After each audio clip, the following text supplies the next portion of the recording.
Hey everybody. Okay, time for a new video, and this is a bit of an update because I was still working on the frame.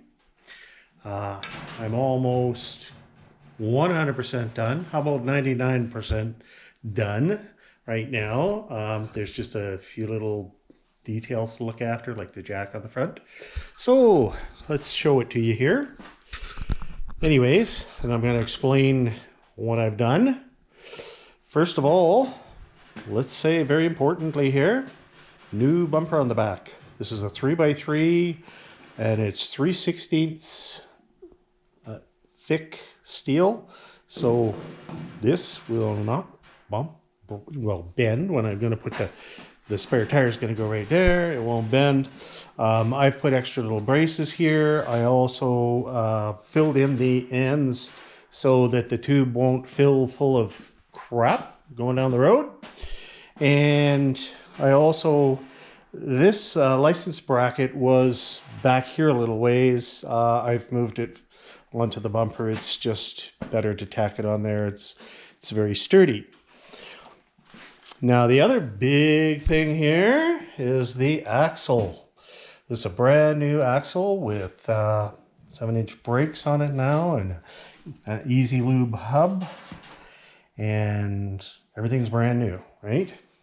And this square tube here is actually bigger than the square tube that was on my other axle, the original axle that was on here. Also, this is an adjustable torsion. If I decide that the trailer height is not what I want, I can undo this bolt here, pull this off, and put it and move it. It's on a spline, okay?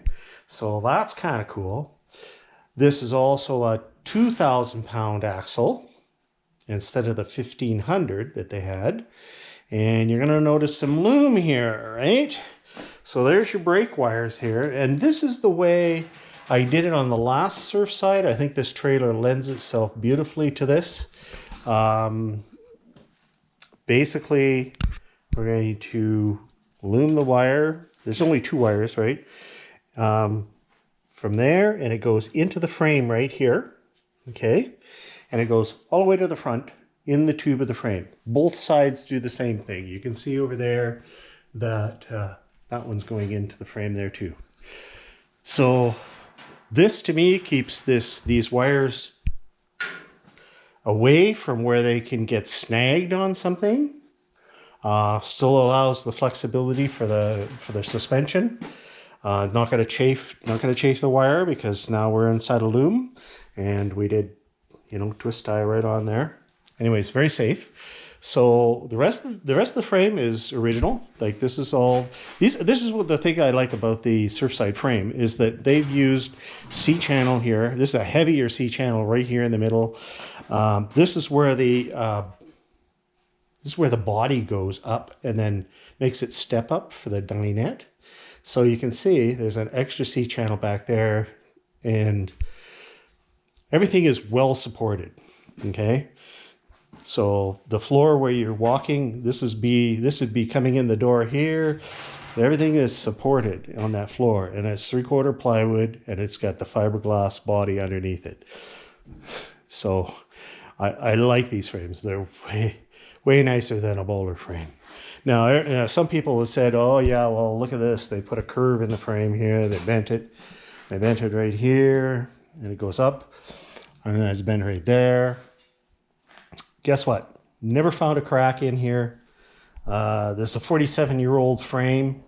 It was only surface rust on this that the sander took off right away. There's no rusted through metal on it or no thin metal. It's still in good condition. You can see the frame material right here. There's the tubes. That's how big they are. Now, of course, these tubes here come all the way up to the front, and then they end right here. So then my brake wires have come in here, and into my 7-pin junction box.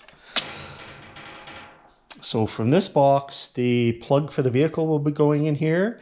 These wires that go, the batteries will be in here, by the way, or battery. So there'll be the battery wires, and then the running lights for the trailer will actually come out and go underneath here and into the body as well, into the front of the trailer, okay? Not underneath, into the front. And I use rubber grommets for that, and loom, okay? So everything's going to be loomed rubber grommets. These are my two brake wires here. I know one should be blue and one should be white, but I'm using wire that, you know, I pulled out of another trailer or something that's still good, right? So I'm recycling my wire a lot. Got a whole box full there. These junction boxes are awesome, by the way. All I got to do is put the little hoops on the ends here, and I can just fire them over there. There's all the little nuts and the bolts. They give you extra grommets. Running loom through, they're perfect. So as you can see here, I've got 2 1/4-inch looms through here for each one of these, and then I put a twist tie around them. Now you can't pull them, when the lid goes back on there, you can't pull them back out again. So everything is looking good. Anyways, got to put the jack back on the front here. That's over there on the workmate there.